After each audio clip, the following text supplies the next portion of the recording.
இப்பெல்லாம் திருட்டு பயம் வீட்டுக்கு வெளியில இல்ல, நம்ம கைக்குள்ள இருக்கிற போன்லயே வந்துருச்சு. சைபர் குற்றங்கள் பத்தி நடந்த ஒரு விழிப்புணர்வு நிகழ்ச்சியில கலந்துகிட்ட நடிகர் சந்தானம் தன்னுடைய வழக்கமான நக்கல் பாணியில பொதுமக்களுக்கு சில முக்கியமான விஷயங்களை சொல்லியிருக்காரு. முன்னாடிலாம் திருடங்க நைஸா வீட்டுக்குள்ள பூந்து திருடுவாங்க. ஆனா இப்ப காலம் மாறி போச்சு. நைஸா ஒரு வீடியோ கால் பண்ணியே மொத்தத்தையும் சுருட்டிட்டு போயிடுறாங்கன்னு ஆரம்பிச்ச சந்தானம், இந்த எல்லா தப்புக்கும் காரணம் நம்ம கையில இருக்கக்கூடிய இந்த போன் தான். இன்ஸ்டாகிராம், வாட்ஸ்அப், ஃபேஸ்புக்னு எல்லாத்துலயும் நம்ம குண்டு மணி நேரம் கூட கேப் விடாம அப்டேட்லயே இருக்கோம்னு சொன்னாரு. ரொம்ப யதார்த்தமா பேசின சந்தானம், நம்ம ஆளுங்க போனை வச்சுக்கிட்டு சும்மாவே இருக்க மாட்டேங்கிறாங்க.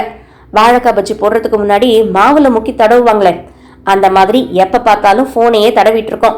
இதை தெரிஞ்சுக்கிட்டு தான் அந்த திருட்டு பசங்க நம்மள ஈஸியா ஏமாத்திடுறாங்க. இப்பெல்லாம் பேயை பார்த்து பயப்படுறத விட இந்த ஏஐ தொழில்நுட்பத்தை பார்த்து பயப்படுறதுதான் அதிகமாயிடுச்சுன்னு ஒரு போடு போட்டாரு. கடைசியா சீரியஸான ஒரு விஷயத்தையும் பதிவு பண்ணாரு.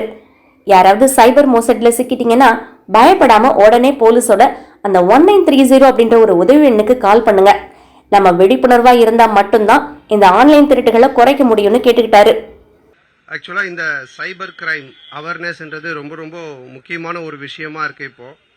ஏன்னா இப்போ பார்த்தீங்கன்னா பேயை பார்த்து பயப்படுறத விட ஏஐயை பார்த்து பயப்படுறதா அதிகமாக இருக்குது நம்ம ஊரில். ஸோ அது மட்டும் இல்லை, ஃபர்ஸ்ட்லாம் வீடு புகுந்து திருடிட்டு இருந்தானுங்க, இப்போ வீடியோ காலில் வந்து திருடுறானுங்க. இதுதான் டிஜிட்டல் அரெஸ்ட் அப்படின்னு பயன்படுத்துகிறாங்க. அதே மாதிரி online harassment, loan app, identity theft, இந்த மாதிரி நிறைய இந்த சைபர் கிரைமில் வருது.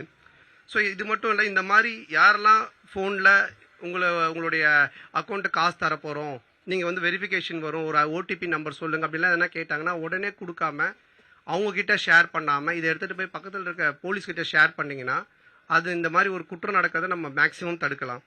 ஸோ இதுக்கு நமக்கு போலீஸ் டிபார்ட்மெண்ட்டில் பார்த்தீங்கன்னா டோல் ஃப்ரீ நம்பரும் ஒன்று கொடுத்துருக்காங்க, 1930. அது மட்டும் இல்லை, www.cybercrime.gov.in வெப்சைட்டும் இருக்குது. ஸோ மக்களாகிய நம்ம எல்லாருமே அவேர்னஸோடு இருந்தால் மட்டும்தான் இந்த சைபர் கிரைமை நம்மளால் குறைக்க முடியும். ஸோ இன்றைக்கி இந்த அவேர்னஸை நல்ல முறையில் நடத்துறதுக்காக இங்கே கூடியிருக்க அனைவருக்கும் மீண்டும் மறுபடியும் என்னுடைய மனமார்ந்த வாழ்த்துக்களை தெரிவித்துக்கொண்டு, என்னை கெஸ்ட்டாக கூப்பிட்டதுக்கு என்னுடைய நன்றியும் தெரிவித்துக்கொண்டு விடைபெறுகிறேன். நன்றி.